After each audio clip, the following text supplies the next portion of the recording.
welcome back to It's an Inside Job podcast. I'm your host, Jason Lim. Now, this podcast is dedicated to helping you to help yourself and others to become more mentally and emotionally resilient so you can be better at bouncing back from life's inevitable setbacks. Now, on It's an Inside Job, we decode the science and stories of resilience into practical advice, skills, and strategies that you can use to impact your life and those around you. Now, with that said, let's slip into the stream.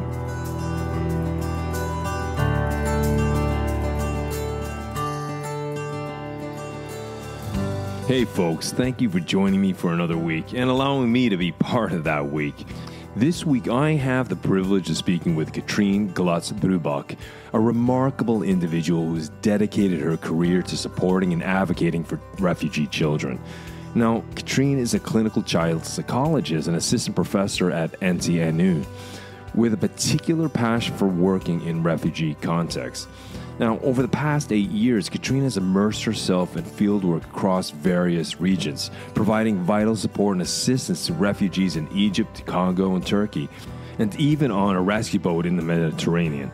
Now, notably, she has visited the infamous Moria refugee camp in Greece on 12 occasions, and her experiences there have deeply shaped her understanding of the challenges faced by those living in such circumstances.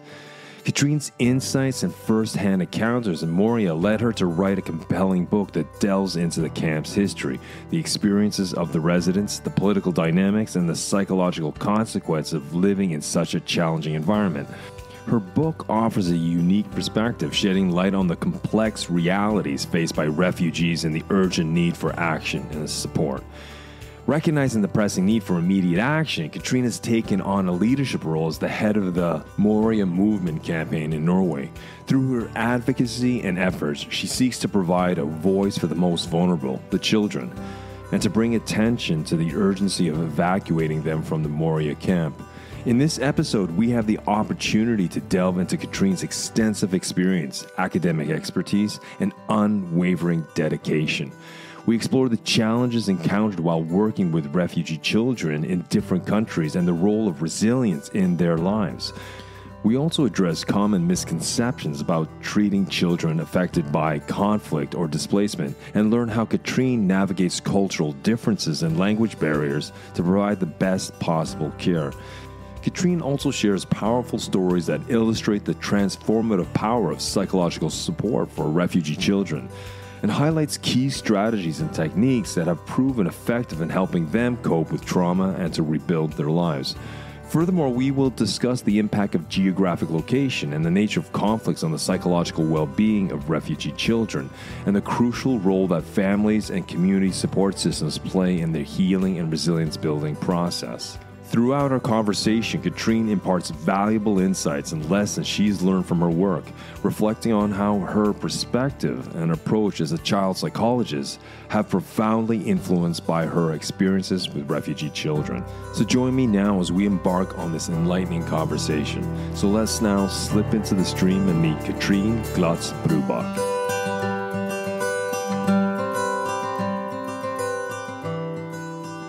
Hi, Jason. I'm very happy to be invited to talk to you. I'm a child psychologist, normally working at the university in Trondheim, Norway. But the last 7-8 years, I've been working in refugee camps around Europe, working with children who are apathetic, severely traumatized, who are struggling to live in these very inhumane and uncertain conditions. And then, of course, also their parents, because being a parent in conditions like that is super, super hard. And you worry a lot about your child. In our normal lives, we worry a lot about our children. And imagine having to live in a condition where there's absolutely nothing you can do if your child turns sick or get mental health issues. So, my work life now is dedicated to refugee children.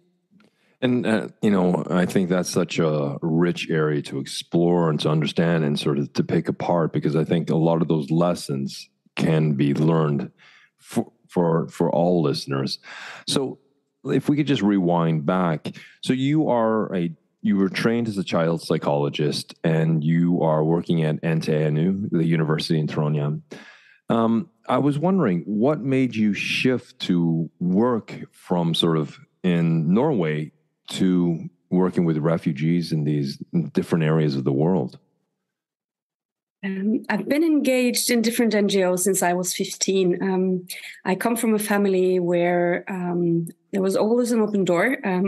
It was quite common that my mother had met somebody in town, and they didn't have a place to stay for the night. It could be tourists, or it could be newcomers to Norway.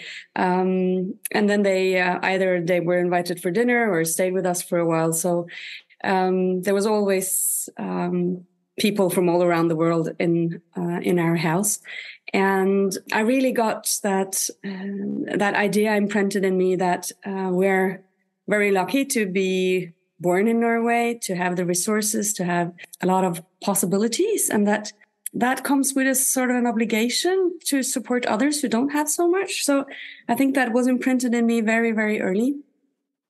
And then I was working for different NGOs in Norway, but I always had a dream to work internationally somehow. But then, life came, had children, and you bought a house, and you sort of get preoccupied with all that everyday stuff. But that dream to work, sort of to give a bit back, I think that's my feeling. I've been so extremely lucky that giving something back is important to me. And then by chance, I was in Greece, Lesbos, a Greek island where Europe's biggest refugee camp is placed. It's called Moria. And I was there by chance for a seminar in August 2015. And when we had booked the tickets, it was still known as a summer holiday island and well known for its tourists and nice beaches. But then by the time we actually went, the refugees had started to come. First, a lot of refugees from Syria, and then eventually more and more, up to 10,000 people a day came to the island. And it was a total catastrophe. There was no system to welcome these refugees. It was not allowed to transport them from the beaches where they arrived to the Moria camp, which means 60 kilometers to walk. And when we were there were 45 degrees, so it was freaking hot. Elderly had to walk, handicapped had to walk. They had to carry their children for 60 kilometers. For me,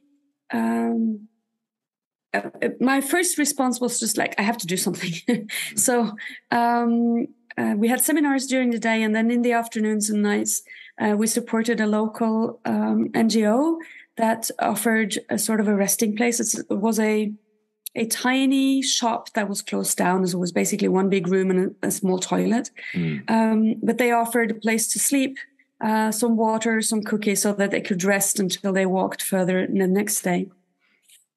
So we supported a bit there. And we had brought some clothes and sort of did the little we could do. But we were only there for 4 days. So when I had to go home, that was really heavy-heartedly. I really didn't want to go because when you get so close to acute suffering, the only thing you want to do is to help with whatever. So I came home quite late at night. My husband had gone to bed, and I sort of curled up next to him, and he said, "How was the trip?" And I just started to cry and cry and cry. And I said, "It can't be like this. This is Europe. We can't treat people this way. We have to do something about it." So the next day I went to my boss and I said, I'm sorry, I can't be here. I just have to go back. And 2 weeks later I went back, and that started sort of a rhythm in my life where I've gone back 12 times to support, sometimes for a few weeks, sometimes for 4 months. I think the reason that it hit me so hard was that this is a catastrophe. It's a forgotten crisis, but it is something that we could do something about if we wanted, if there was political will. It's not a tsunami, it's not an earthquake that we can't prevent, but it's active choice every single day to let people live in horrible conditions. And I think it's not worthy of what Europe stands for. And that's why this has become my fight. And you've been back 12 times. I mean, what struck you the most being a child psychologist? Was it seeing the children? Is that what really sort of struck home to you? Or was it just the masses themselves? Did you say they had to walk 60 kilometers in 45 degrees Celsius heat, and they've just come off these boats? Yeah. Yeah, so they were exhausted in the first place. They were soaking wet. I mean, it was warm, so they would dry up, but you have salty clothes because all of them get wet from the salt water. Some of them only had flip-flops. And walking 60 kilometers in flip-flops, I can tell you it gives the worst kind of blisters and damages on your feet you can't imagine. I think in the beginning it was a shock. I never thought that Europe would leave people that way, so helpless. And I thought, and I think a lot of the other volunteers who were there as well, we thought, well, it's just a phase. It's Europe is overwhelmed by this. There's so many people coming at once. You can't expect there to be an apparatus to sort of deal with this, but just give it some time, and then they'll find a solution. And then time went by, and there was no solution. On the contrary, living in.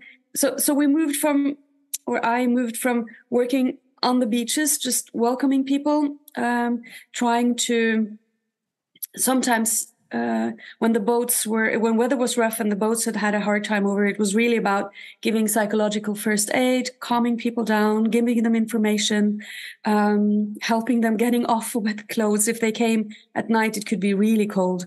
So getting off wet clothes, giving them some new, calming down parents so that they could calm down their children, trying to create that little bubble of a safe environment for a little while until they had to move on.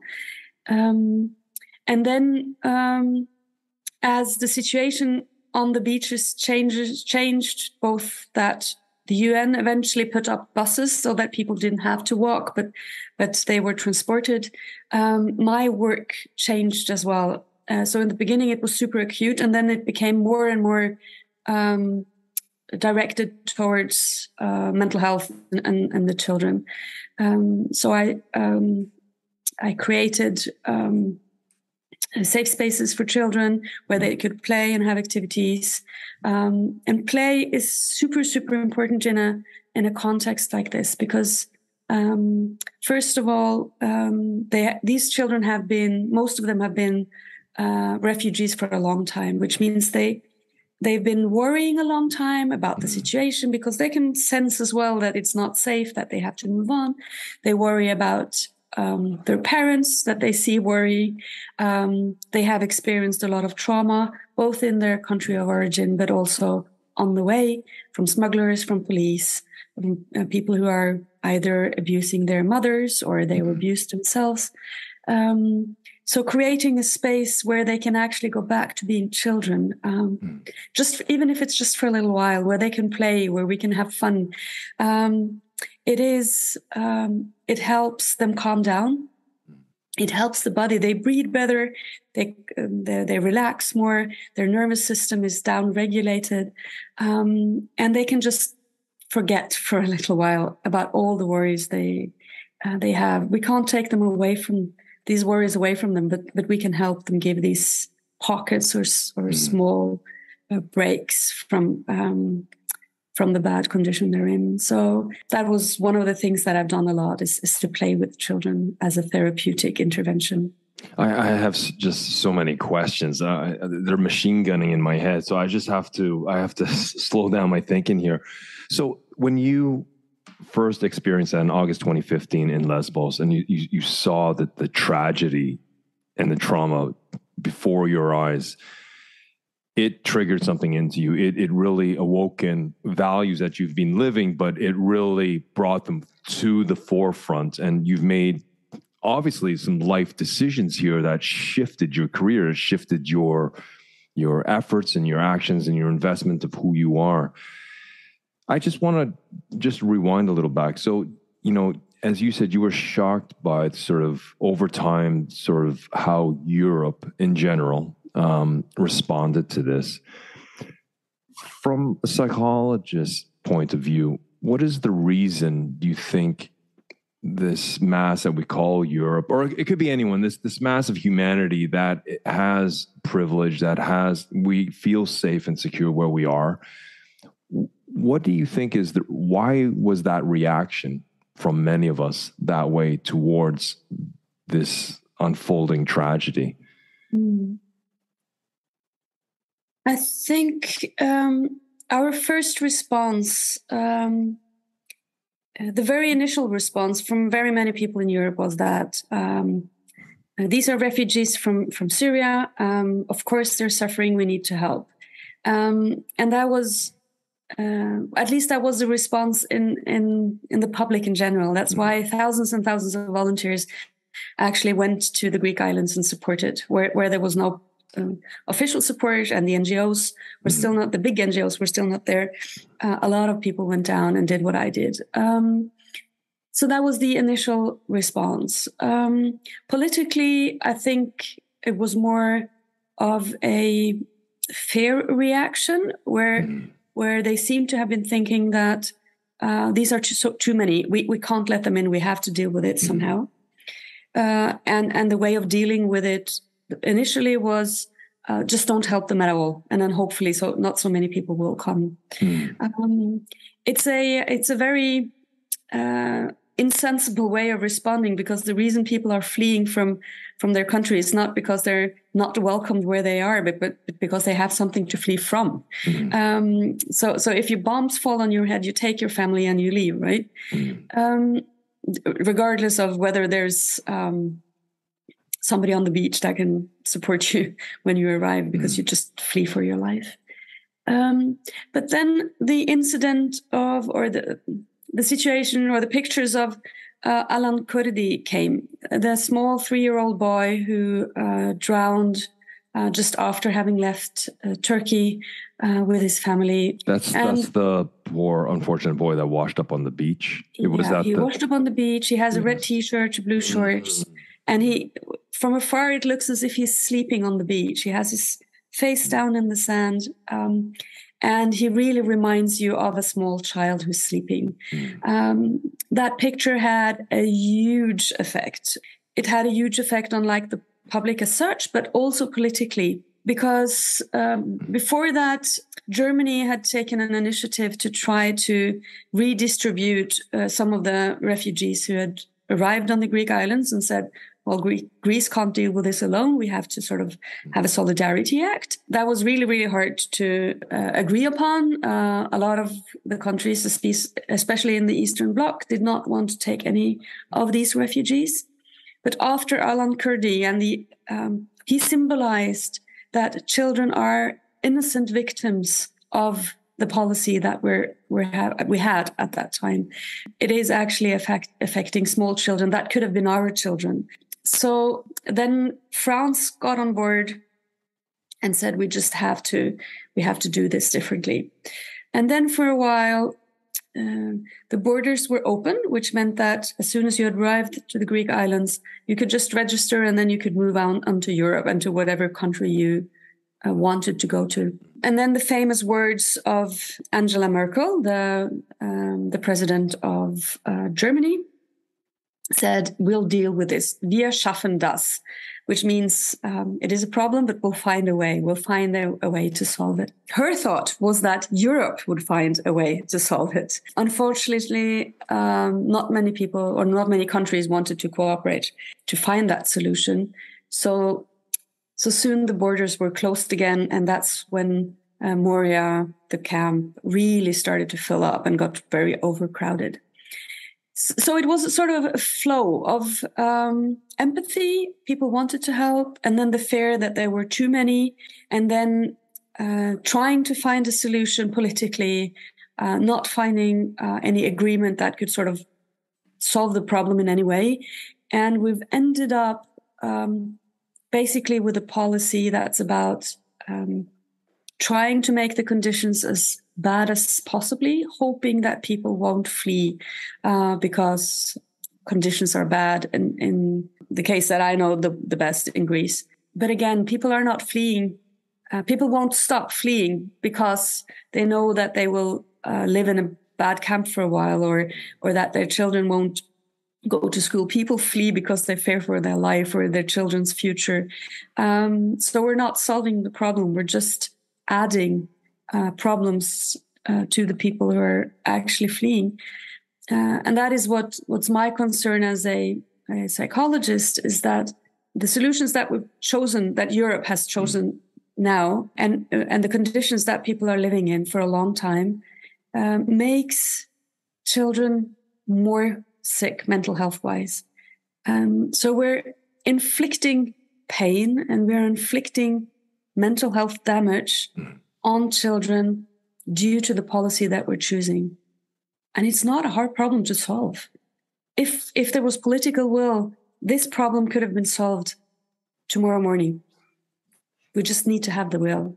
And that is what, I mean, in addition to seeing so many children suffering, that is the other thing that's really painful to me. That is, we have the knowledge. We know how we hurt children and adults by choosing the policy that we choose today, and we still accept it as politicians, but also as a society. You made so many salient points. You know, as you said, when you were in Lesbos in August 2015 and you saw it, it became very personal because it was there in front of your eyes. It was raw, it was unfiltered. It wasn't a news clip for 30 seconds and then move on to the next story. This was what it was. And when I try to comprehend, you know, sort of how the mass humanity tends to react, I come back to the individual when I'm working with individuals, and I can see when people feel vast amounts of uncertainty, when they feel the problem so overwhelming, the automatic response for the human psyche is to close down, push it away, avoid it. And I think also when you said when that poor unfortunate boy, you know, he swept up onto the beach and it looked like he was sleeping. Well, what happened is it was no longer a mass problem. We saw an individual. It became personal to us, and that's why you saw the reaction, and that's why, you know, the human psyche kind of opened up. The collective human psyche opened up to help. But when the masses keep coming and keep coming and keep coming, I think the normal reaction for many of us who have distance, geographical, whatever filters we have, is just to shut it down because we don't know how to process that.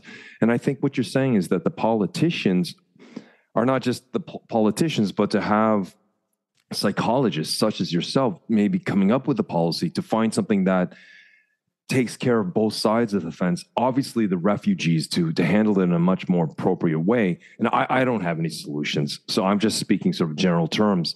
But at the same time, it's to understand, because what you don't want on the other side is like where it swings so far, the pendulum swings so far that you get this political uproar and it brings out all these sort of the wackos out of the woodwork saying no, no, no, you know, and. I can understand the fine balance that you speak of, but when it becomes personalized, when we see it, then as you said, all you want to do is help. Mm-hmm. And I think there's nothing more rewarding than to be in the service of others. But you are completely on the other side of the spectrum when you saw that on those beaches of Lesbos. So that I just wanted to kind of put it in there because I understand, and at the same time, I can understand to some degree, sort of the general populace, their reaction to things. And so if we come back, I just wanted to kind of put that, because I think that was a very relevant point you made. So And this, I think please. that's super important, because yes, that's our tendency when there's too many and we don't know what to do. Of course, we shut down, and there's a lot of things in the world that I shut down to as well. So I'm not different. It's just, as you said, it was straight in front of me, and I've been super lucky because I have a profession where I know that I can make a difference, and I think that's one of the reasons that I've kept coming back, because I can really feel that I can contribute somehow. I can't solve the whole thing, of course, but individually, I have my tools as a professional, which of course makes it a lot easier not to turn away, because I don't feel helpless. But it is a natural reaction for all of us. And I'm not blaming anybody, but maybe except from the politicians, because they should know better, because they have all the knowledge about these responses, that we divide people in and out groups, and sort of we protect our in group and tend to put negative connotations on people, into the out group. They know the consequences on a psychological level and a societal level that the politics that they're choosing. So because the natural instinct is to turn away, and I totally get that. And then as a politician, you can make an active choice not to do it, because that's basically your job, right? Yes, I'm not blaming anybody. And again, I've been super lucky to be in a position where I actually can make that life-changing choice and contribute as much as I can. If we come back to the children, you said you were able to create safe space so these children can just be children, even if it's just for a short while, but they can feel safe, or they can feel sound and just play. I was wondering, what are some of the key strategies or sort of techniques you found effective in helping children to cope with trauma and to rebuild their lives? It really depends on the context. When I've been working for Doctors Without Borders in their clinic, it is more a clinical setting where I can use clinical tools, anything from laying down a lifeline, identifying flowers that are good events in their lives and stones for the bad events, and working through that. It can be drawing the tree of life, where the roots, and we literally just take a big piece of paper and draw a big tree, and then the roots are all the resilience, all the coping strategies that we got from home or our upbringing. So it could be the things that or in this case, their parents, that would say to them, or their grandparents when they were struggling with something, is like, remember their voice and remember what they said. It could be, come on, you'll deal with this, or this, you're strong, or we've handled bad things before, this is going to be okay. It can be songs, it can be storytelling, it can be the family history, anything that sort of brings to life again all the resources and all the resilience that a child has. And then the stem is the life that they've been living, in terms of anything good that has happened to them, but also, of course, there's a lot of scars in that stem for these refugee children. So people they've lost, or trauma they've experienced, or things they're missing from home. We also put all that down. But then the crown of the tree, this is the future. So we work a lot on recreating hope and dreams for the future. And then they can put anything from what they want to become. Surprisingly, many children, or maybe not surprisingly, I don't know, but a lot of them want to either become engineers, so they can build better houses for future refugee children, or they want to become doctors to help, or they want to become teachers because they love to go to school and they can't anymore. So a lot of these children have a lot of solidarity and understanding of their own situation, and they want to make it better for future refugee children, which is heartwarming in itself. But sometimes we can dream about silly stuff as well. Was one girl, she really loved dolphins. That was her favorite animal. So we were talking about what kind of resources a dolphin has. So a dolphin is smart, and she was smart. A dolphin works together in groups, and we were working on, because she was isolating a lot, so we were working on her social skills and how she could sort of become a dolphin in the group. And then one day we were drawing the place she wanted to live. And she drew a nice house, and all the rooms. And then she wanted a big garden, because in that garden she was going to have a swimming pool with the dolphins in it. And she knew she won't have a swimming pool with dolphins. And I know that she will never have that. But allowing us to dream a bit and laugh a bit and be a bit silly about all the possibilities that actually is out there gives them some idea or some hope about what I'm living now, what I'm going through right now, it won't last forever. There are possibilities out there. And maybe in the beginning, I didn't think so much about it. A lot of that I just did intuitively. But the longer I've worked with children in such vulnerable, hard conditions, I think hope is maybe the most important thing I'm working on. Because what have we got left if we don't have any hope about that the day might be okay, or that the future will change, or that I will be able to live some of my dreams? There's nothing left. There's no point in getting up in the morning. There's no energy. There's no vitality. There's no point in going on. And if you really push that to the furthest, and there's no hope left, people kill themselves. We have seen in the clinic, and me myself, children down to the age of 8 who have tried to kill themselves because they said, I can't take it anymore.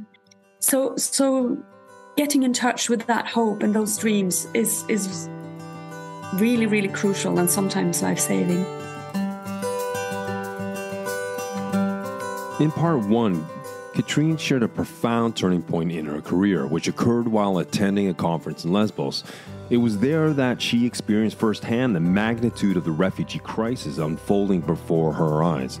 This pivotal moment became the catalyst that shifted the trajectory of her work, igniting a deep passion for creating a safe space and providing support for children in need. Katrin discussed the importance of incorporating exercise and activities into her therapeutic approach to help children cope with the challenges they face. She highlights as an example of an exercise where children identified flowers that represented positive events in their lives, as well as stones that symbolized the weight of their burdens. Through these exercises, children are encouraged to express their emotions and develop effective coping mechanisms. Drawing the tree of life is another powerful exercise that Katrin employs. The roots of the tree symbolize resilience and the coping strategies that children have learned from their families, storytelling, and songs. The stem, well, that represents the life that they have been given, encompassing both the positive and negative experiences. Finally, the crown of the tree represented the hopes and the dreams for the future, allowing children to envision what they want to become. Hope emerges as a recurring theme throughout our discussion, with Katrin emphasizing its pivotal role in the lives of refugee children.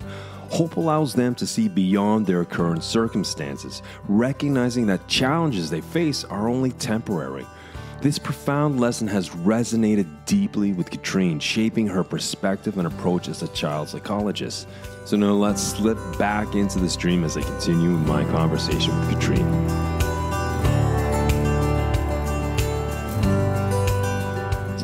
Just to rewind back, because one of the things for yourself, when you saw this overwhelming tragedy happen to you, you found a way to serve others by using your education, your experience to help. And, by moving into action and effort, it sounds like that helped you to deal with the situation. You readily admit there's no way you can change the entire thing. It's just too big for one person, but you can do your part. And when it came down to the children, what I hear you saying, Katrin, is that when you're able to paint a picture, when they can paint a visual picture in their heads of a possibility, even if it is fantasy of dolphins in a pool, which is kind of cool, but yes, that may never happen per se, but the idea of fusing hope to imagine possibilities, it fires off completely different networks, because all of a sudden, as you said so eloquently, it's about opportunity, it's about possibility, it's about that this situation is not static. It will evolve into something. How it evolves, it will maybe slowly get better or what have you, but it will change. And part of fantasizing or thinking about things or about opportunities and possibilities, what I hear is that it's a little bit of a waiting game. But as we wait, things will evolve. And as you create the canopy of the tree or the tree, and you talk about the rocks and flowers of life, what I also hear is that you are giving them back a sense of control. They may not know what the outcome is, but they can influence that outcome by creating fantasies about possibilities, by physically saying this is a rock and this is a flower of life. All these different things that create a safe space. Have I kind of captured what you've said to me? Absolutely. By working on that self-efficacy and agency, or looking at the possibility that will come, it actually strengthens the self-agency here and now as well. It can be tiny things, but it can be things from sitting in your tent, being totally apathetic, not doing anything, to going out and get that bottle of water during the day, so that you sort of take control of, I go and get what I need instead of being totally helpless. So yes, the whole situation, we're trying to change it politically and get better conditions in the camp, but that has been really hard. So you have to work on a one-to-one level. And this is not something that's just useful for people living in a refugee camp. This is for all of us, right? We have periods in life that is super hard. We meet a lot of challenges and we can feel helpless sometimes. But then breaking it down to really small units and see, what can I do in these conditions? If I don't give up, is there anything I can influence? Is there anything that where I can take a stand instead of just letting things happen to us? Say, well, no, this is not okay. I'll do this instead, because regardless of how bad the situation is, there's always something we can do. And there's always somebody we can connect to that can support us in that process. And it's to have that opportunity, when you're talking about that, bringing it back down to sort of our day-to-day lives. I remember I have twin girls, and when they were in primary school, sometimes they would come home, they would be a little upset and they were crying. And to give them a sense of agency, as you said, and to process the emotions, they weren't they hadn't mastered Norwegian or English per se. They were just still learning the language per se.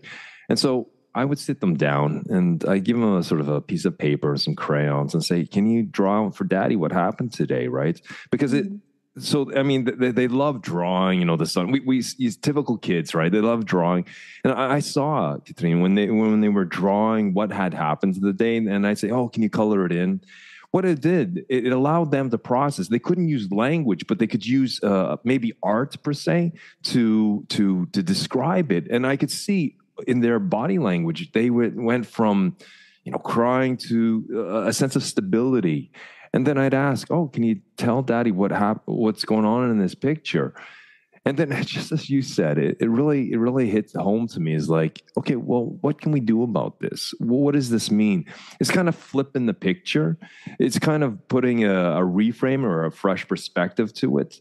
And that helped. And again, this is obviously far from your experience working with refugees, but I just found those little tools helped me to help parent my kids so they could process and psychosocially and emotionally deal with whatever situation. It wasn't trauma, it was some kid bullying them or something. But the point is, I see what you're saying. So day to day, it's like, how can you give them opportunities? How can you give them a sense of agency, autonomy over their situation, whether it is just to get up to get a bottle of water?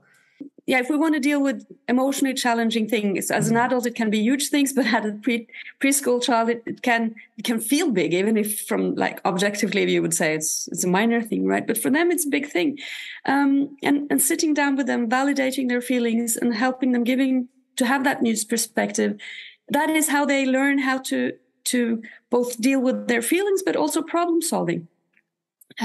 So it's and that is maybe the most important skill in life, regardless of whether you live in Norway or somewhere else or in a refugee camp. But dealing with your feelings and finding ways to solve the problems you're in is vital to move, to not be stuck in a mental health issue, or to be able to move on and reach your potential. So I think.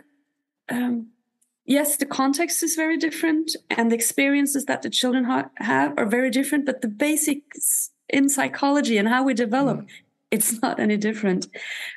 And also now when I'm home and I train new psychologists working in the refugee context where the resources are so limited and the needs are so extremely high, you have to become creative about what you can do, but you also have to go back to the very basics. What is psychology really about?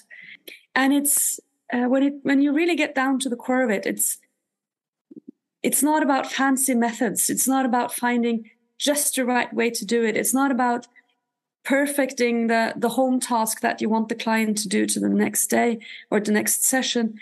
It's about really sitting down with people, showing empathy, validating their feelings, acknowledging their experiences, and then from then move on and say, okay, can I help you somehow to find your way in keeping your hope, finding your dreams, working through the bad stuff, and finding ways of feeling agent in your own life right here and now. So for me, it's really been a huge learning process. Basically, what from the outside would be going back, because I'm not doing super fancy therapy when I'm in the field. But for me, it's like I refound the basics of psychology, which helps me also when I work here.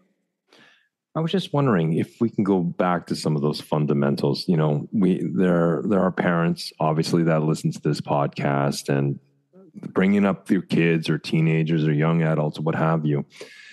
If we could come back to validating emotions, if we can get little nuts and bolts, what I like to do on this podcast is to take a lot of what we talk about and to transition to specific skills that people can use without having, a PhD in psychology or neuroscience or something like that.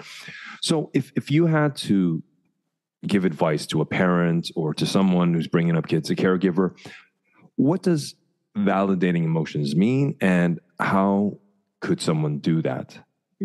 Well, it means to acknowledge the other person's feeling. And it's simple and hard at the same time, because you have to try not to want to solve it immediately. So it's not about giving advice. It's not about saying, oh, you can deal with it, or to say, oh, you're strong, you'll find a way, or big boys don't cry. It's not all of that. It's really because that's what we tend to do, right? Or very often do, because we don't see the problem. We don't think it's so big, or we're in a hurry, or we think, oh, we've dealt with that before, just move on, right?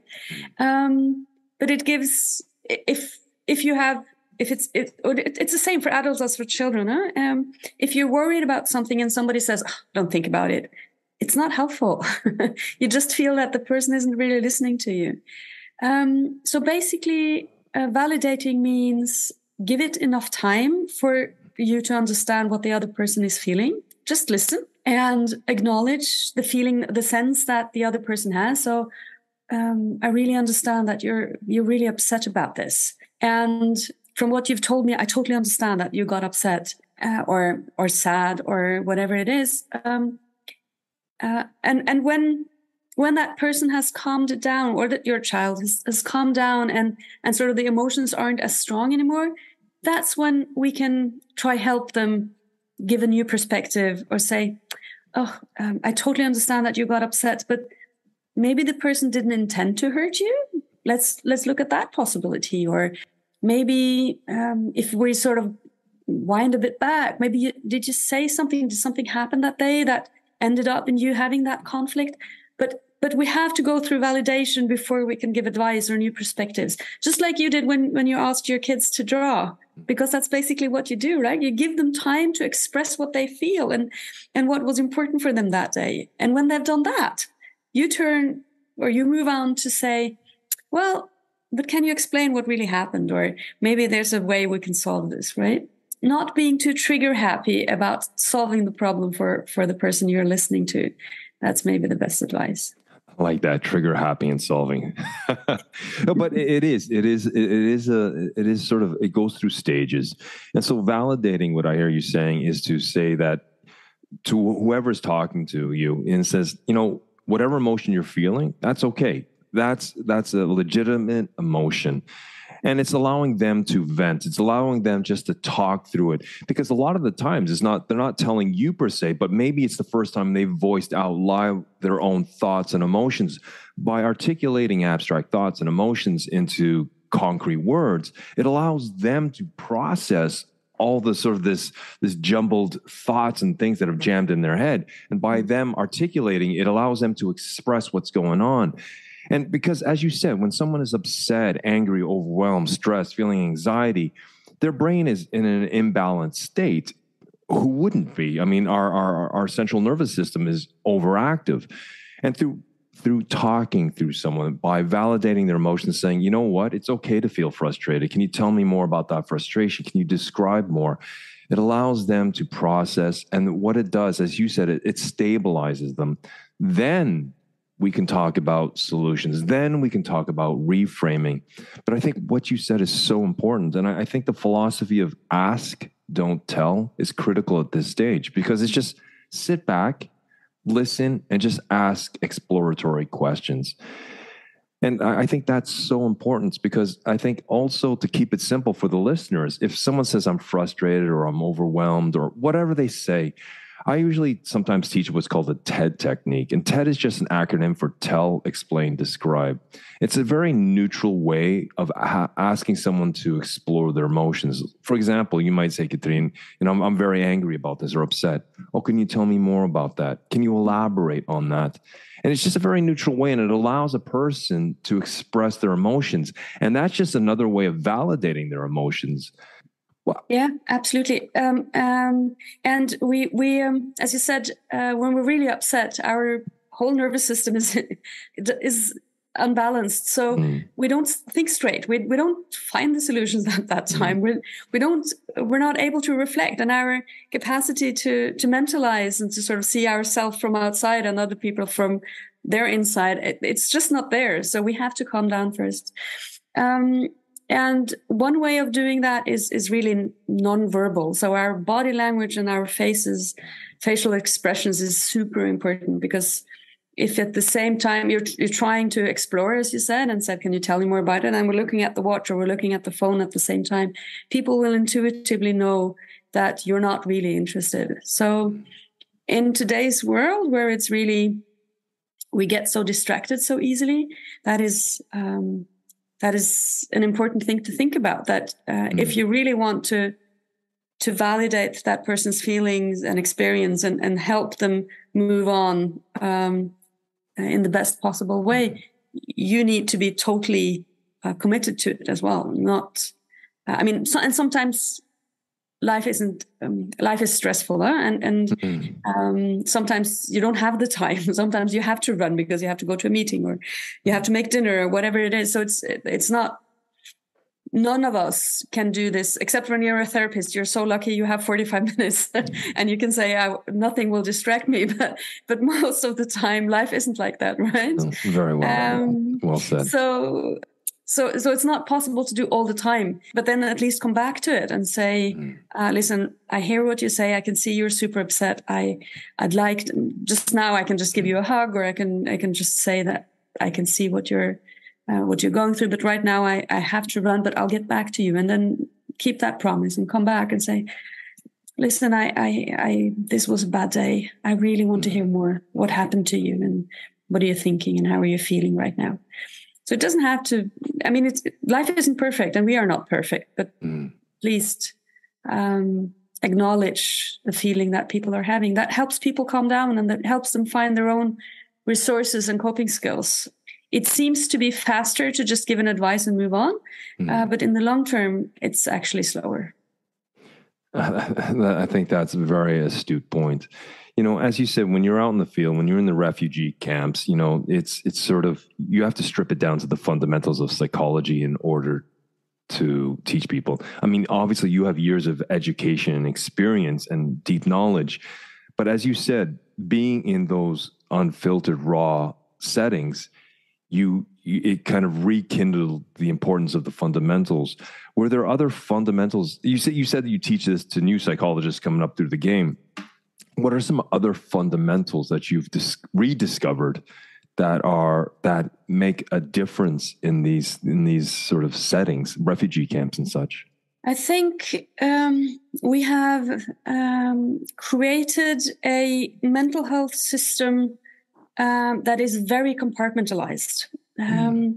Like me as a therapist, I meet one person and then I'll talk to that person. And if I work with children, I might meet the parents. But we have a very strong individual focus. We'll solve your problem. And then we hardly are concerned about the system. With the children, it's a bit different, but still it's a strong individual focus. But we're all dependent on somebody else. None of us can survive on our own. We couldn't, in the early days of evolution, we were dependent on each other basically to not be eaten by a lion or whatever it was. Yeah. And today, mental health wise, we're totally dependent on other people to support us, to feel that we're in a group, to feel connected, to feel loved. As a mental health system, we don't focus enough on that. We try to diagnose and treat person by person instead of looking in the resources of the whole society, the whole family, the whole classroom, whatever it is. And we have a tendency to think that if we only solve this person's problem, everything is solved, and it isn't. And in a context where everybody is suffering, and very often you can't give that kind of super specialized treatment that you would do in a European context, where you would do EMDR or like specific trauma treatments. There's no space for that, either because they're not there long enough, or because they're not safe enough to deal with their reactions, or simply because they don't want to deal with that right now because they can't afford to sort of use their energy on that, because they don't know if they're going to have somewhere to sleep tomorrow. There's no point in focusing on fixing one person. You have to sort of create a society where they support each other.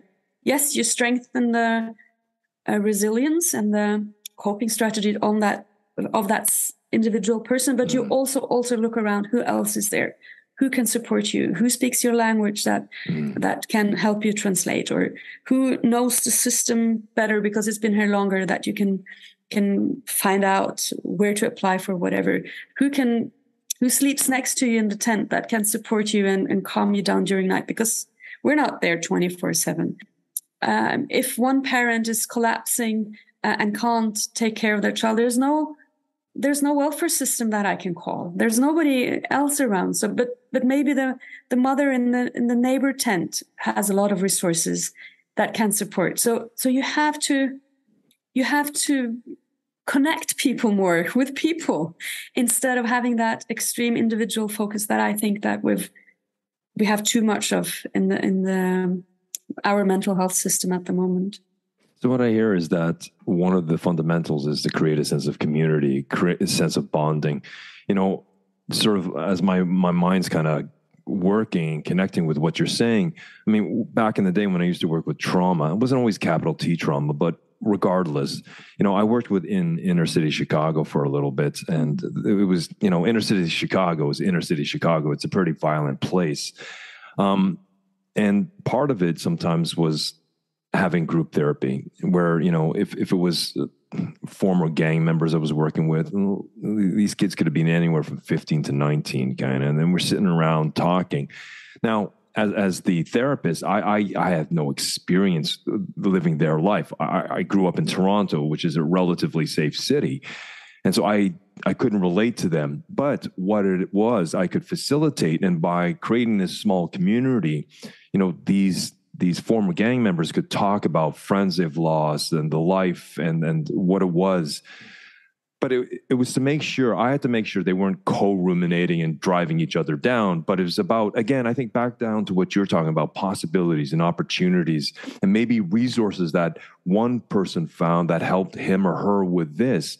And so what I hear you doing, and again, Refugee is a completely different area. So I don't mean to be saying I have any experience with that, but I can see some parallels and connections by creating a community, people talking, it kind of normalizes the situations. It's not only there are others, even though logically they can see it around them, but emotionally, sometimes we get trapped up in our own storm. But understanding that other people are going through the same things, but that other people are finding ways of coping and finding ways of moving forward. Is that part of the fundamentals I hear you're speaking to, that help them to process what's going on? Absolutely. And group sessions, for instance, with the Tree of Life, it's really so nice to have that in a group context, because different children and adolescents, they have different stories that can strengthen, that can give hope, that can open up for possibilities. And then they hear each other. And I had a beautiful session with a group of African girls. And it was just after there's been a huge fight in the camp, and it ended with one 15-year-old boy stabbing to death another 15-year-old boy. So it was really tragic, and this was very close to where they lived. So they were all upset and they were afraid, and they thought maybe I will be the next one to be killed. And they were really, really upset about it and struggling to sleep and struggling to sort of calm down at all. So we sat them all together and we painted this big tree, and talked about their grandparents and their family stories and all the resources they had. And suddenly one of the girls, she had been quite quiet in that group. She had mostly listened, but suddenly she got up and she started singing this song that her grandmother always sang to her. And it touched my heart then, and it touches my heart now. Because she went from being very silent and isolated and not taking part in that group, and suddenly giving so much back to all of these girls. And you could just see how she grew and how she sort of regained confidence that I can deal with this. I found a way. And I remember my grandmother and how she gave me strength. And yes, I miss her and I'm sad about that, but I can take the good things and move on with that through that difficult situation. And she gave it as a present to the whole group. It was just fantastic. In part 2 of our conversation, Katrin talks about 2 essential questions. What can I do to influence the situation? And where can I take a stand? These questions serve as a powerful motivators, reminding us that even in the face of overwhelming challenges, there is always something we can do or someone we can connect to that can make a difference. Katrin emphasizes the significance of finding ways to cope with our feelings and problem solving when confronted with these challenges. She highlights the importance of returning to psychological fundamentals, such as sitting down with people, showing empathy, and validating their feelings and experiences. Validating involves truly listening and acknowledging emotions without immediately attempting to solve all the problems. By allowing the emotional intensity to lessen, a space is created where new perspectives can be explored. This process of validation and perspective building is key to helping individuals build resilience. Providing a safe and supportive environment, Katrin has learned the power of validating emotions and experiences, which in turn, it allows individuals to navigate their challenges and find the strength within themselves. So now let's slip back into the stream with my final part of the conversation with Katrin.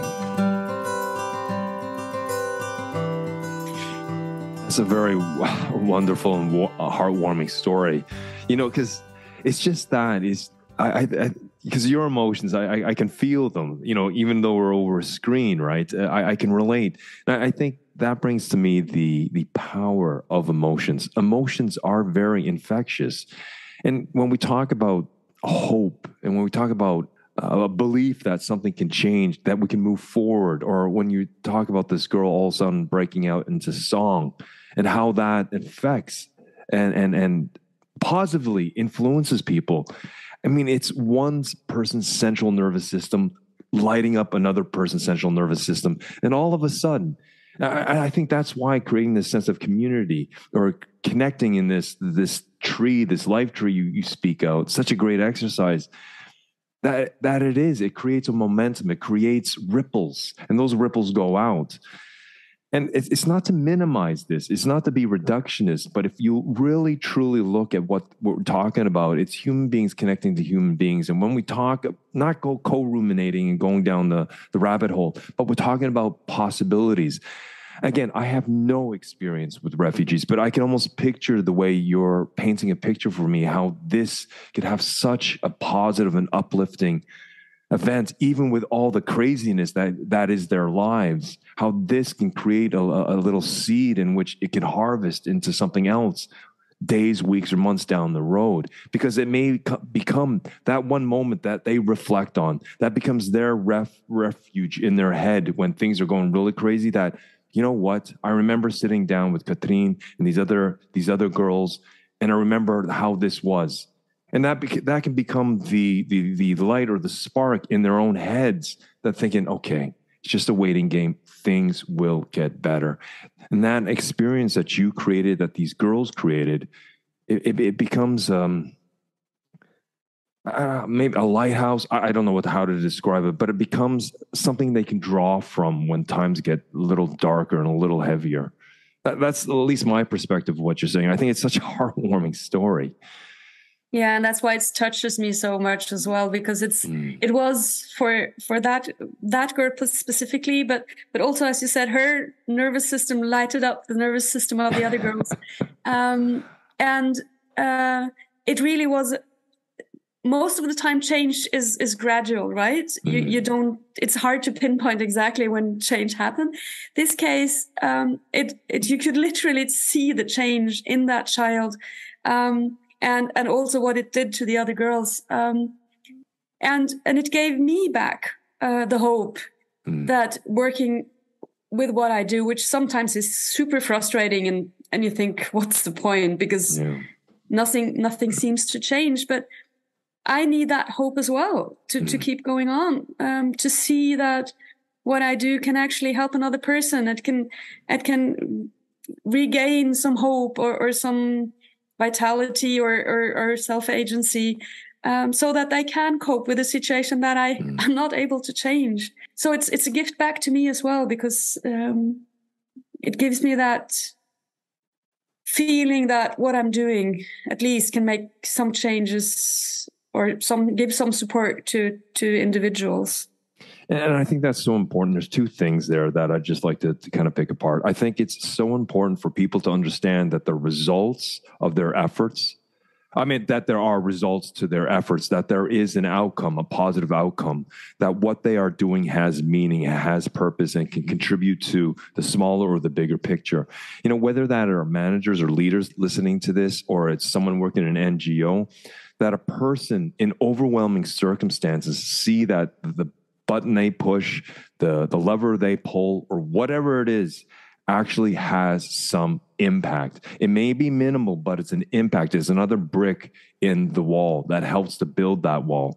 And I think that is such a relevant point to make, is that even you, with all your experience and deep knowledge, Katrin, and your education, whatever, even you can lose sometimes hope, and then we can become complacent or apathetic, and it's like, what's the point? It does. It happens to all of us. It doesn't matter how well trained, but even experienced people such as yourself, to have that keeps you going. That keeps you keep going in that sense.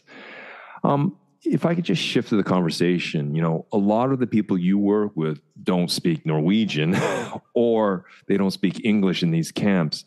How is it to help people through a translator? And is that translator a health personnel themselves, or is it just someone in the camp who's able to translate? And maybe you could speak to a little bit and how that works. Yeah, I wish I had this little tiny USB stick that I could put in my head and speak all languages. That would be super helpful. Yeah. But until we get there, I'm dependent on a translator. Mm-hmm. Actually, in Doctors Without Borders, we don't call them translators. We call them cultural mediators. And that is, we're very aware about that, because it's not only about translating the words, but it's also about culture. And it's about how we sit, how we introduce ourselves, where do we start the conversation, we have to talk about traumas that they've experienced, but sometimes it's very taboo. So how do I talk about it? When in the conversation can I address this? And should a translator be, or the cultural mediator, should it be a woman or should it be a man, depending on the subject we're talking about? When we talk about mental health issues, very many cultures, you're either totally crazy or you're healthy. There's nothing in between. And people are, when they have mental health issues, a lot of people are really afraid that they're going crazy in terms of psychotic and like totally lose grip of reality. So finding words that is not using our technical diagnostic terms, but words that can help them reduce the stigma of struggling with nightmares or flashbacks or depression, so that they feel that it's helpful to talk to me, and that I'm not sort of a doctor just tells them that they're going crazy. All these things, I need a cultural mediator to help me do that in a proper way. So when it really works well, it's a super close cooperation between me as a professional and the cultural mediators in the camps. They're not mental health they're not health professionals. They're most of the time they're refugees themselves, which is impressive, because in our sessions, we talk about things that are similar to what they've experienced. And it's hard for them to hear. I mean, the stories are hard, but for them who have experienced similar things, it's even harder. So it's my role as well to make sure that I also take care of my cultural mediator, that I prep in advance about what are we going to talk about, that we have a debrief afterwards. How was this for you? That I explain what are possible normal reactions to. I mean, we basically put them in a possible re-traumatization situation, right? Yes. And it would be my responsibility to make sure that they're prepared for what they do, that they have the possibility to say, this session is too heavy for me. I will not do this. Can somebody else do this? So we have to make sure that we take well care of these people as well, because, yeah, it's a vulnerable situation to be in. Yeah, I could just imagine trying to help someone with unimaginable trauma that they've gone through and escaping that trauma, and the trauma of actually escaping and all that, and then having a translator. Because for me, a lot could be lost in translation, not just languages you're saying, but culturally. It's, as you said, in some of these cultures, it's black and white. You're either sane or insane, right? And there's no sort of gray in between. And it's how do you breach that, and how do you talk to someone? So the cultural mediator, he or she themselves, would they understand the nuance of sort of Western ways of, if maybe that's a wrong term, but if I can just say that, for a Western way of understanding, there are nuances between the black and the white, the day and the night. Do you bring them up to speed to that, to understand there's not just this sane, insane sort of perspective? Mm-hmm.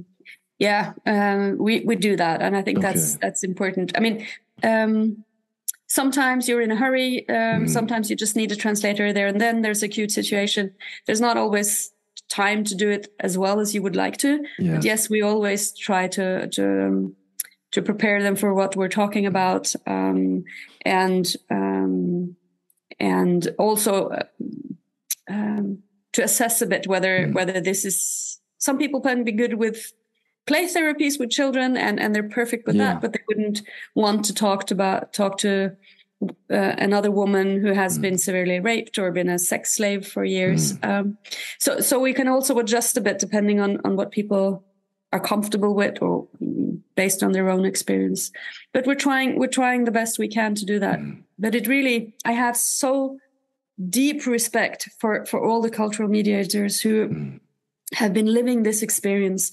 And that goes also when I use culture mediators or translators here in Norway, because a lot of them are refugees as well, right? When I work with other refugees. So if I need an Arabic speaker or a Pashto speaker or whatever, they're also refugees, even here in Norway. And I have so deep respect for their work and all the things they deal with, because basically very often we're talking about their own story. And the resilience in these people, it's I don't know where they take the strength from, but they're a lot stronger than I am. Talking about that, I was just wondering, in these translations, in these conversations you have with these refugees, men, women, and children, what have you, what are some of the lessons you've learned about resilience? I mean, what have you pulled from that when everything's kind of stripped away and all you have yourself is yourself, your inner environment, and maybe those around you? I mean, what are the skills we can pull from this to understand what resilience is when we are faced with such overwhelming odds, however that shows up? Ask for help. People who ask for help, they deal better with it. Either it's about just having someone that can take your tears and say, I understand you have a bad day, or practical help or whatever. But none of us can survive, as I said before, none of us can survive alone. And the strength is really about the capacity to connect to other people. We have different skills. And as a refugee also, you need different skills in different phases of your refuge, right? When you're moving, you need to be good at finding the right information, talking to people, dealing with smugglers. That is one thing that you need. Another resource that you might need or do need is how to be physically fit and be able to run away, or how to really make sure that the group stays together and that they care for each other. So the caring capacity. But none of us have all these resources. I mean, we might have elements of it, but different people have different resources, and you need different things at different stages of being a refugee. So connecting to people is maybe the most important thing you can do for your own resilience or other people's resilience as well. Because that's when you can fully draw upon different capacities, different skills. And it goes for a working environment as well, I think, right? We're good at different stuff. So making the sense of we're in this together, and I don't have to be strong alone, but there's somebody there who can help me, and I'm good at something. And I get validated for that or appreciated for that in the group. And then other people know other stuff, and I can respect them and validate them for that. I think that's the most important thing we can do. Thank you for that. I'd like, if it's okay with you, I'd like to shift to you as the professional, you who has to carry these experiences and knowledge with you and such. How is it after you've done your service or your tour of duty or however you define it, and you come back from the refugee camp, wherever that may be, Lesbos or Congo or Libya or whatever it is, and then you come back to safe, clean Norway. What is it like for you those first few days after your service? Yeah. I think the more times I've done that transition, the easier it gets, because I know these two worlds are so different. It is just as if it was two different separate worlds. So I'm aware of that, and I'm sort of I know that I go back and forth, and that I'm extremely lucky to be able to go back and forth. I think one of the hardest things about leaving is always to leave colleagues who are not able to do what I do, because I can just take my passport, Norwegian passport, and I can just say, I want to go home. Even in the middle of a mission, if I feel bad and I feel overwhelmed or I'm exhausted, I haven't done so far, but I could just call my pool manager and say, I want to go home. My colleagues can't do that.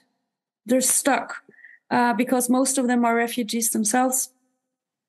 They have nowhere to go. They're not allowed. They're totally dependent on somebody else. So that's always painful. And also shameful for me that I live in a world where the inequality is so extreme. So that is sort of the first step that is hard. And then coming home, maybe some people say that sort of they've got a bigger perspective of life and that the focus has shifted. Yes, in some ways, but I'm still annoyed when my children don't put their shoes in the shoe shelf, and I stumble over them as the first thing that I do coming home. There's different perspectives to it. But I remember one of my second trip to Lesvos. I came home late in the afternoon, and then the next morning at 8:00, I had a session with a young girl. And her topic of the day was that she thought that her teachers were annoying. I mean, she was 14. And at that time, you think your teachers are annoying. But she spent most of the session talking about how unfair she thought they were, that they had too much homework, and I don't know what. And I was really, really struggling being empathetic with her. Not because she didn't deserve it. And it's my job to sort of listen to her perspective, right? But I was really struggling because the contrast was so big. I've just been working in an extreme context, literally pulling people out of the water and saving lives.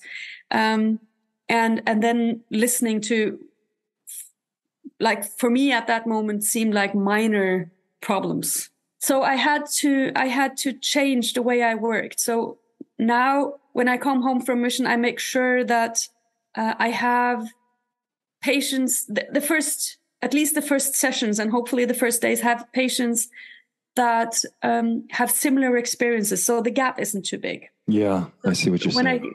So when I came back from my third trip, I had learned. So my first session then was a refugee girl from Syria that we were working on her trauma. And that made the transition for me easier into the Norwegian context. Yeah, so there's, as you said, this is transition. So it's not such stark difference. Because I've spoken to, during the pandemic, I was helping first responders and such like that, and we're talking.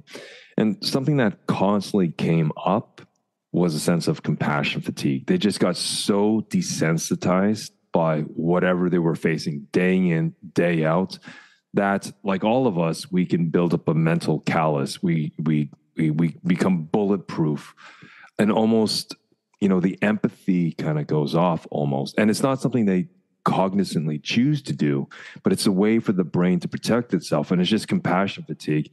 And, when I was working in trauma, at some point I felt it. I felt compassion fatigue. I started desensitized, and I just started seeing the person coming in as a problem I had to fix. And I readily admit that. I'm not proud of that, but that's what happened to me. And I stepped out of the game for a while. So, because I didn't want to grow that thick mental callus. I was wondering, as part of you transitioning between, you said, I see it two stark different worlds. They're just two different worlds. In itself, that's a healthy reframe, because you transition back, but you find ways of mentally coming back into sort of Norwegian mode before you go back into refugee mode and such. How has compassion fatigue, has it affected you? Does it affect you? And how do you deal with it? Yeah. I think, unfortunately, it's a work hazard that affects most of us. I'm very glad you're addressing it, because I'm really worried that we talk about this as, in some cases, at least I've heard that people are almost using compassion fatigue as it's like, how to put this, almost like something that they brag about. It's like, I'm compassion fatigued because I've been so empathetic so long, and I've been working in all these hard contexts so long. And I really think we should not go down that road. It's a serious condition. It's really devastating for the person who is affected, but also mostly for the person that or people we're supposed to help. Exactly. Because we're not as good helpers as we should be. As soon as we start feeling worn out, not feeling compassionate about the person we meet, maybe even cynical. I've seen that in the field as well. And that is, then we're starting doing harm to the people that we would like to help, which is, we have to take this very seriously. Yes, I don't think I would say that I've sort of been totally fatigued, but I've definitely touched base with it. The way it comes out when I'm sort of touching base with it, it's, I don't get so, I think I keep most of my empathy towards the patients, but I become a really bad colleague because I get impatient. I want tasks to be done perfectly. I want people not to ask too many questions. I take decisions too fast. I don't have time to sit down and listen to others' opinions and sort of find a middle way. I just want things to be done. And I know one of my warning signs is when I have a discussion or a debate or some disagreement at work, and I think everybody's an idiot, and I think I'm the only one who has the solution to this. This is my warning sign. Then I know I'm too tired. I shouldn't. I have to take a break. I have to do something differently. So we all have different ways of how this compassion fatigue shows. You said for you, the client or patient comes into a problem you're supposed to solve instead of being so empathetic. For me, it's the way I become a colleague or a boss, which is, it's not nice. And I don't like myself when I turn into that. So then I have to shift. Again, my big privilege is that I go back and forth. Yeah. I'm working in a rough context for a while. And then I shift back to a less stressful context in Norway. The problems that the clients have are very different. I'm in a safe environment. I train students, so I do a lot of teaching. And I think those changes between what you call the Norwegian mode and the refugee mode has protected me from going too far down that compassion fatigue road. I've found ways of giving myself a break so that I hopefully I'm still able to keep afloat somehow. I just want to sort of underscore this, because I think, you are a professional that works in extreme conditions, and then you have point, and that the idea of R&R, rest and recuperation, is so vital. What we call in some fields compassion fatigue is what we can call in other fields burnout or hitting the wall. There's a lot of similar elements. Yes, they're too distinct, but there are a lot of similar elements. And that's when we keep driving ourselves. We keep driving and driving, the hustle, the grind. I got to do this. I got to do this. I should. That if we don't take time, the nervous system just, at some point, if you don't shut yourself down, your body and mind will shut you down. And unfortunately, to feel compassion fatigue, I haven't felt it to a certain extreme, because like yourself, I could pick up some signals. I was just becoming cold and seeing that was signals. It's like, okay, I became cognizant to that. And as you said, it's just when I start snapping and everyone's an idiot around me, those are your warning signs. Like, okay. But I think the idea of resilience, to keep coming back to whatever challenge that we have to come back to, the importance of having restoration, to have the time to recuperate and rest from whatever we are, because then we can come back 100% than sort of just running on fumes the whole time, because at some point the tank does run empty. It does. And we're literally like cars, right? If you run a car for a while and there's one light that starts blinking, you can think, it's okay, I'll ignore it for a while. And then there might be another lamp. And you can run that car quite long. It can continue for a long time, even with the warning signs. But at some point, it does actually stop. And that's bad for the person that is affected by it. But it's also bad for everybody around, whether it's colleagues or it's patients or your family, for that sake. So we should take these warning signs really seriously, as individuals, but as organizations as well. Either it's your workplace or the NGOs that I work for, to respect the fact that working under hard conditions or a lot of stress or difficult tasks, it does actually do something to us, and we need that service, if you want to keep it in car terms, or the tank needs to be refilled somehow. And we've got different ways to do that. Either it's being alone, or it's being with people, or it's reading things, or I like to build stuff or repair stuff. So it doesn't matter what it is, but find your way of re-tanking, because there's a limit for everybody.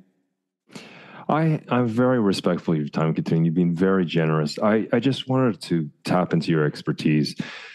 I was wondering, shifting perspective of how we see something is key to being able to cope with a situation. We sometimes call it reframing, and there's reappraisals, different terms. Can I tap into your experience? How do you help someone to reframe or reappraise a situation? And what specifically questions may you ask to help a person? I know it's very contextual, but to the extent you would like to share.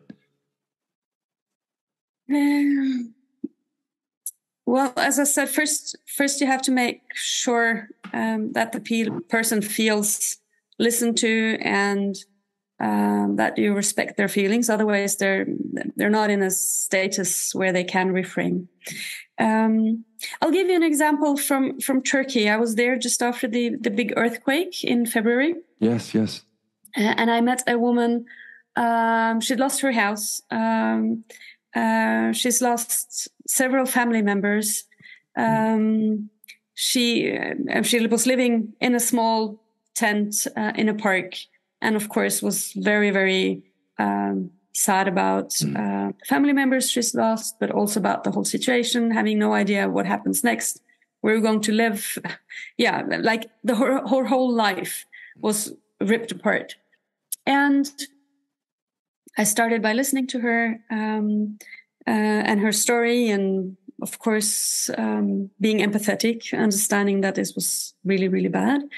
And then when she had calmed down, we started to talk about, okay, but who do you have around you? Who can support you? What did you do before? How have you solved problems before in your life? What are your resources? This was a well-educated woman, so she had a lot of resources and not a lot of knowledge about what was possible. So she started.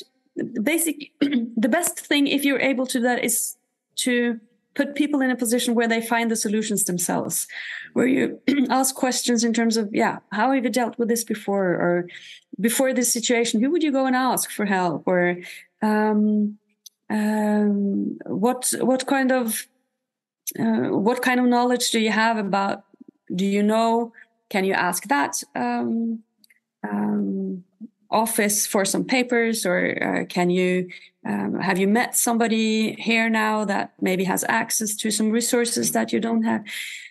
And asking questions about possibilities, so that then they themselves start to think, oh, but I remember now, there was this.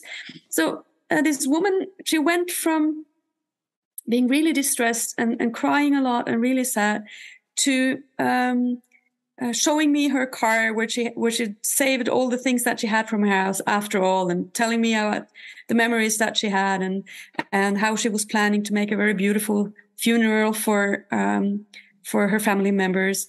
And I reconnected her, or helped her reconnect with all the things that she could do in this situation. Yes, the family members were lost, but at least they could have a beautiful ceremony. And she knew where to pick the flowers, and she knew which songs they would sing. So, tapping into people's own resources and letting them find a solution instead of you handing them to them. So eloquently said, but I just like to kind of cap on it. So what I hear is it's the quality of the questions. The quality of the questions will trigger a quality of thinking, which will lead to emotions, will lead to behavior. And what I hear you saying, Katrin, is that part of what you did was ask questions about their past experiences of successes, of how they have overcome whatever situation they had to overcome. I also hear that you asked questions where you gave them a sense of the agency and control and autonomy over the situation. So it's not hopeless and they're not passive. They can be proactive and they can engage in the world. They can do something. And again, you engineered questions such as about effort and actions, right? To help influence the outcome, but you kept them in what they could do in the here and now, per se. As you said, you also focused on possibilities, like that child with the dolphin in the pools, about possibilities and opportunities. You triggered hope, and that helps with the reframing or reappraisal. You also said about, what did you say? Yes, you said it's not about me giving them the answers, but them finding the answers themselves, right? And just, as you said, listening, taking on the philosophy of asking, don't tell, just exploring their own thinking, allowing them to articulate, that allows them to reappraise and reframe. Mm. And especially when you work in a context like, I don't know the culture, I don't know the whole context, I don't have any good solutions anyway, but I might have good questions that can help them find the solutions that would work for them in their context and with their past and capacity. Well, Katrin, I very much appreciate your time today. And I mean, it was a hard conversation, but it was very enlightening. And for me, you kind of lit up my day, but just conversing, to know that there are human beings like you out there. And I don't say this as a compliment, but an observation. I think the world needs more Katrins, you know what I'm saying? But that's just my perspective. I was wondering, was there any last comments or any last words you'd like to leave with our listeners today? Thank you for your kind words. It's really nice. I don't think the world needs more Katrins, but I think we all need to just see what we can do. We can all make the world a little bit better. We're all of us are just one person. We can't change the whole thing, but every single one of us can do small things. And it can be anything from giving a nice smile to somebody who looks a bit lost that you meet on the bus or in town. It can be giving a beggar some coins. Yes, there might be part of a bigger network, but nobody chooses to sit on the street and beg if they have other options. It can be inviting a friend that you haven't seen for a long time that might be a bit lonely. It might be giving your colleague that compliment that you've thought of but never have said out loud, but actually do that. Giving a flower to a friend or a colleague who's a bit sad or down because life is a bit hard. There's tiny things that doesn't take much, but it just makes the world a bit warmer, and we can all do that. Thanks for that. And I think that's a great way to end the conversation for today. Thank you, Katrin, for your time. Thank you so much, Jason. In my enlightening conversation with Katrin Glatz Brubakk, we've explored the resilience lessons that emerge when individuals have lost almost everything. One crucial lesson is the power of asking for help and connecting with others. Recognizing that we are in this together allows us to lean on one another and draw strength from our collective experiences. Katrin emphasized that the importance of understanding that different phases in life require different skills. It is essential to adapt and develop new strategies as we navigate the challenges that come our way. Additionally, she emphasizes the significance of self-care, even when we are dedicating ourselves to helping or supporting others. Taking time for rest and recuperation is vital to prevent our own energy from running empty. So how do we help people to find resilience, to reframe, and to recharge? Well, Katrin suggests asking individuals about their past experiences and how they have successfully tackled challenges before. By putting them in control of the situation, we empower them to draw from their knowledge and expertise. Additionally, asking them about their support network and who they can talk to reinforce the importance of building a strong foundation of resources to deal with the demands of their current situation. Katrin, a deep and sincere thank you from me to you for such a deep and moving conversation. It means a lot to me that you spent a tremendous and generous amount of time with me today. So thank you. Thank you for that. If any of you would like to get in contact with Katrin, I will leave all her contact information in the show notes. And I'd like to send a personal thank you to Alan for putting me into contact with Katrin. And Alan has his own episode with me. That's in Season 3, Episode 14. He is the HR Director for Doctors Without Borders. I will leave the link to his episode also in the podcast notes. Well, folks, that brings us to the tail end of another episode, and thank you for joining me for this extended episode. But until next week, when we continue this conversation, keep well, keep strong, and we'll speak soon.